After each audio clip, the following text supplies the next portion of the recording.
NATO's foreign ministers are holding their first meeting in Brussels since a draft peace plan to end the war in Ukraine was proposed. In his opening remarks, its General Secretary, Mark Rutte, condemned Russia's actions and reaffirmed the organisation's support for Ukraine as it heads into the winter months. There's been a deepening concern that European allies have been sidelined over the talks, which have been primarily led by Russia and the US. Here's what Mark Rutte said earlier. We face real and lasting dangers. Russia continues to test our deterrence. Russia has violated our airspace with jets and drones, conducted sabotage and sent spy ships into our waters. These actions are reckless and they are dangerous. And it's not Russia alone. It is working closely with China, North Korea and Iran to attempt to disrupt our societies and tear up the global rules.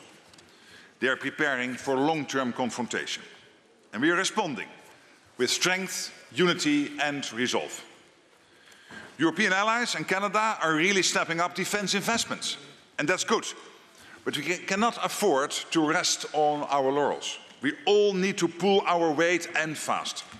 We need to develop and buy core capabilities for our defence and invest in industry, in infrastructure and innovation to stimulate production and boost resilience. We also need to support Ukraine more. Russian missiles keep causing death and destruction, and winter is here. Ukraine needs our support more than ever.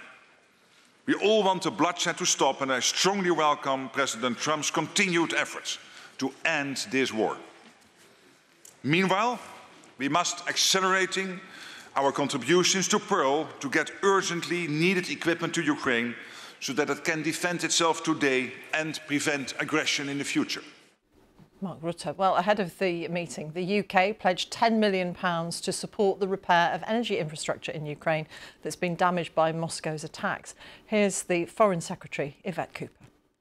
We have seen in recent days President Trump and the US pursue a just and lasting peace for Ukraine and for the Ukrainian people, and for President Zelensky to pursue their willingness for a ceasefire and for a just and lasting peace for Ukraine. But instead, what we have seen is President Putin simply seek to escalate war, and we've seen over the weekend the continuing strikes, the heavy strikes that have led to power being switched off for hundreds of thousands of people. And that is why today I'm announcing the UK's additional £10 million to support energy infrastructure repairs in Ukraine, because whilst President Putin is seeking to switch the lights off and plunge Ukraine into darkness, we will continue to work to switch the lights back on.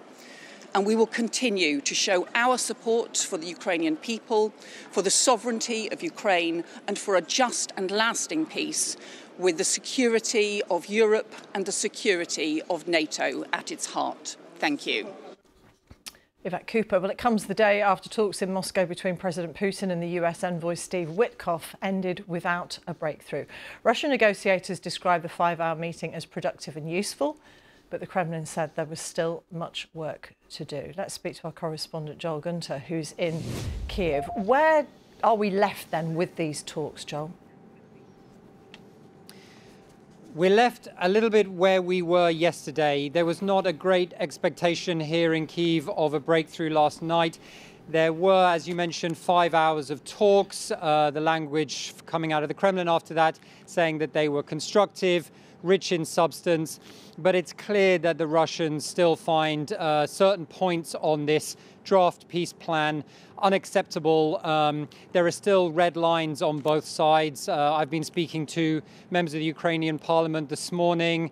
The feeling here is that any plan that involves Ukraine having to cede territory that Russia hasn't already captured on the battlefield would be a red line.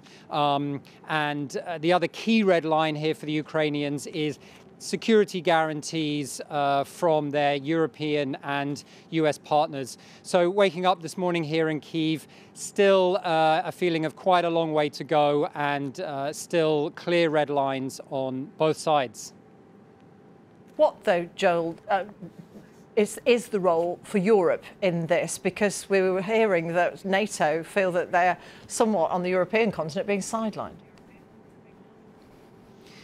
Yeah, absolutely. And we have seen just, in the presentation and in the substance of this process so far, the Europeans, a sense that the European partners are being sidelined. Under the second Trump administration, the importance of the Ukrainian partners for Ukraine has only risen. But of course, negotiations have been taking place, negotiations and informal conversations between the US and the Russians. We had this leaked 28-point draft peace plan, which took the Europeans and the Ukrainians almost completely by surprise, and it was said by many to echo the maximalist demands of Russia, as if some of the points on the peace plan had almost been drafted by the Kremlin itself. That set off a scramble within Europe to try and push back on some of the points in this plan. And obviously, European allies are active at the moment trying to support Ukraine, offer additional monetary support and security guarantees from, for Ukraine in this peace process. Probably need to come from the US, but they also need to come from Europe. How hopeful are the Ukrainian people that this will lead to peace? I wouldn't say that there is a sense of a great deal of hope at the moment, because we can see in these negotiations that the two sides are still quite far apart on key points. Russia wants to take additional territory in eastern Ukraine that it hasn't captured. That is a very sensitive, very emotional and very difficult issue for the Ukrainians, a red line for many of them. I can't say there's a great sense of hope. There is a sense of need. There is a sense that after nearly 4 years of this grinding full-scale invasion, which has cost a great deal for the Ukrainian people, there is a sense among many of them that tough compromises need to be made and that a peace process needs to bring an end to this conflict in some way.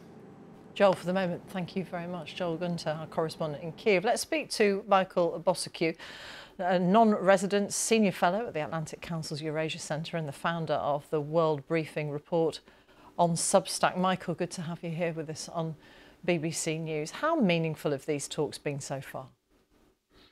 Good to be back with you. Well, there's a lot of depression, I would say, here in Kyiv. And, it reminds me of the following scenario, all things considered, is you have Mr. Witkoff and Mr. Trump, who are golf buddies, swinging wildly in a sand trap set by the Russians.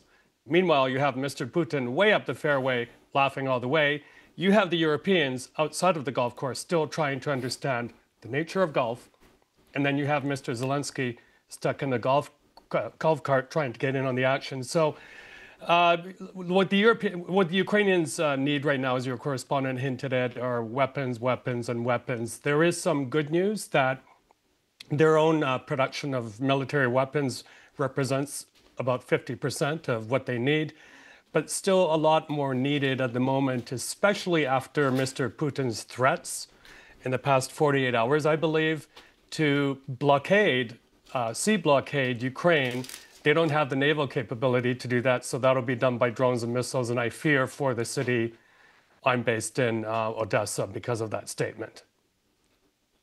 Tell us what you think Russia even has to gain by agreeing a peace deal, because at the moment it seems like they're calling the shots. They are, and as your colleague Steve Rosenberg reported, Mr. Ushakov said no compromises have been made. So what that signals to me and many others is that the Russians are playing the long game. They're trying to, again, trap the Americans, long negotiations, dangling incredible economic opportunities that will help make America great again, make Mr. Trump great again. But I think this is all delusional. And, the best thing probably that could happen right now is if the Americans step back, because they've shown their incompetence at getting any gains in this peace process, and handing it over to much more capable interlocutors such as the Turks. On Tuesday, Marco Rubio, the US Secretary of State, said the president is trying to end the war despite having a million things to focus on. I mean, how much more pressing is there anything in his in tray but Ukraine? Yeah, exactly. And as Mr. Rutte indicated, if something isn't done now, Mr. Putin will go further. Look, the best thing, we were on a panel yesterday with the East Europe Foundation. Bill Taylor, the former US ambassador to Ukraine, one of the greatest experts right now in Ukraine, said Ukraine, the best thing the US could do right now is, aside from providing missiles, are security guarantees in these talks. And that means no reduction in the Ukrainian armed forces size, because they're the best security guarantee you can have, but also a firm commitment from the United States to backstop the coalition of the willing, and a clear statement that if shots are fired, they will respond. And finally, what Europe could do, if you ask me, get those frozen Russian assets to Ukraine as soon as possible, because we were told last night at this panel as well that that could provide financial stability for Ukraine for 3 whole years. If Ukraine doesn't get money by February, you'll start to see cutbacks in payments of pensions, teacher salaries, and other crucial expenses. It's a very, very difficult time right now. Michael, as ever, really good to talk to you. Thank you very much for your time. Michael Bossacu from the Atlantic Council. Thank you.